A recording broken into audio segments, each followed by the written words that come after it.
একটা আমল হলো রাতে যখন ঘুমাবেন ওযু করে ঘুমাবেন। কি করে ঘুমাবেন?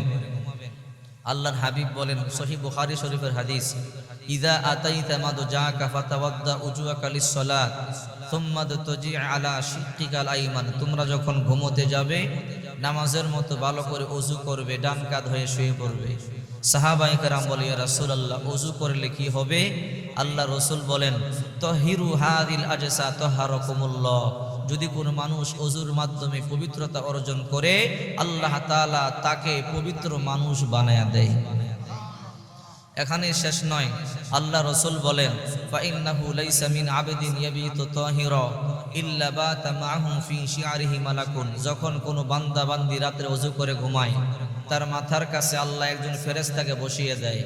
ওই বান্দা বান্দি ফজর পর্যন্ত ঘুমায়, ফেরেশতা ঘুমায় না, তাকে পাহারা দেয়। রাতে স্ট্রোক করে মানুষ মারা যায়, যায় কি যায় না?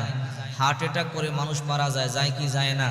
প্যারালাইজড হয়ে হাত পা অবশ হয়ে যায় কি যায় না?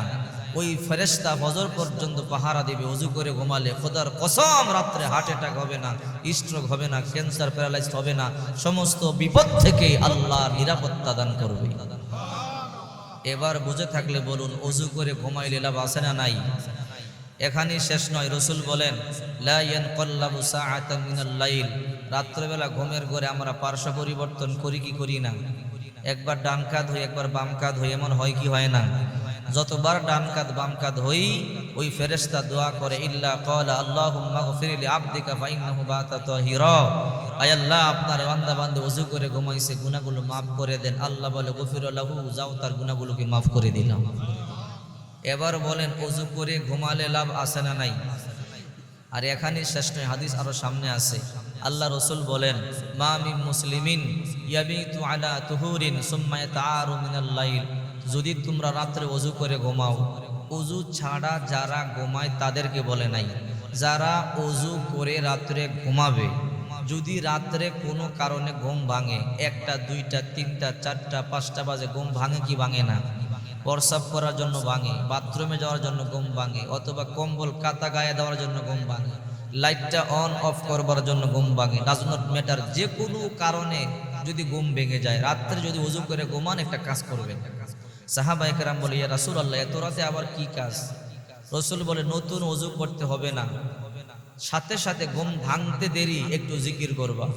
যেই জিকিরটা সহজ মনে হয়, সুবহানাল্লাহ সুবহানাল্লাহ পড়তে পারেন, আলহামদুলিল্লাহ আলহামদুলিল্লাহ পড়তে পারেন, আল্লাহু আকবার শুধু পড়তে পারেন, অথবা লা ইলাহা ইল্লাল্লাহ লা ইলাহা ইল্লাল্লাহ পড়তে পারেন। 2-3 মিনিট জিকির করতে কষ্ট হবে, তখন নতুন ওযু লাগবে না। যারা ওযু করে ঘুমান শুধু তাদের জন্য রসুল বলেন, রাত্রে ঘুম ভাঙলে, ওযু করে ঘুমালে, রাত্রে ঘুম ভাঙলে, ঘুম ভাঙার সাথে সাথে একটু জিকির করে, ওয়াসআলুল্লাহ খায়রাম মিনাদ দুনিয়া ওয়াল আখিরা ইল্লা আতাহু ইয়া, আল্লাহর কাছে হাত তুলে যা চাবেন আল্লাহ তাই দিয়ে দিবেন। আশ্চর্যের বিষয় হলো, এমনও মুসলমানের সন্তান আছে আমলটা জীবনে একবারও করে নাই, আছে না নাই? আর এমনও সন্তান আছে জানেই না আমল। কথা বলেন ঠিক কি না? ছেলে দরকার, মেয়ে দরকার, বিদেশের ভিসা দরকার, আক্রান্ত বড় বড় রোগে মুক্তি দরকার, সাহায্য চাবেন কার কাছে? রাতে ওযু করে ঘুমাবেন, ঘুম ভাঙলে আল্লাহর কাছে সাহায্য চাবেন, জিকির করে দেখবেন দোয়া কবুল হবে। টাকা লাগবে, পয়সা লাগবে, ধন সম্পদ লাগবে, ভালো চাকরি লাগবে, ব্যবসায় উন্নতি লাগবে, দোকানে বেশি বেচা কিনা লাগবে, জমিতে ফসল বেশি লাগবে। যদি ওযু করে আপনি ঘুম ভাঙার সাথে সাথে জিকির করে দোয়া করেন, আল্লাহ অবশ্যই আপনার দোয়া কবুল করবে। এটা রাসূলুল্লাহ সাল্লাল্লাহু আলাইহি সাল্লাম বলে দিয়েছেন। আমলটা কে কে করবেন? হাত তোলেন। আল্লাহ, তুমি সবার কপাল খুলে দাও, ভাগ্যের পরিবর্তন করে দাও, মনের আশা পূরণ করে দাও। বসেন, হাত নামান। বিরক্ত হইতেছেন? আমি কিছু আলোচনা করব, আপনারা ধৈর্য সহকারে বসতে রাজি আছেন? প্রিয় ভাইয়েরা আমার, 2টি আমলের কথা বললাম। 1 নম্বরে কয়জনকে সালাম দিবেন, 2 নম্বরে রাত্রে কি করে ঘুমাবেন। আল্লাহ সবাইকে তৌফিক দাও, সবাই বলে আমিন। যে আয়াত আমি পাঠ করেছি, ধৈর্য সহকারে বসেন, অনেক ভালো লাগবে, আমি বলছি ইনশাআল্লাহ। কারণ কোরআন থেকে শুনতে ভালো লাগার কারণ, কোরআন শুনলে আল্লাহ রহমত বর্ষণ করতে থাকে।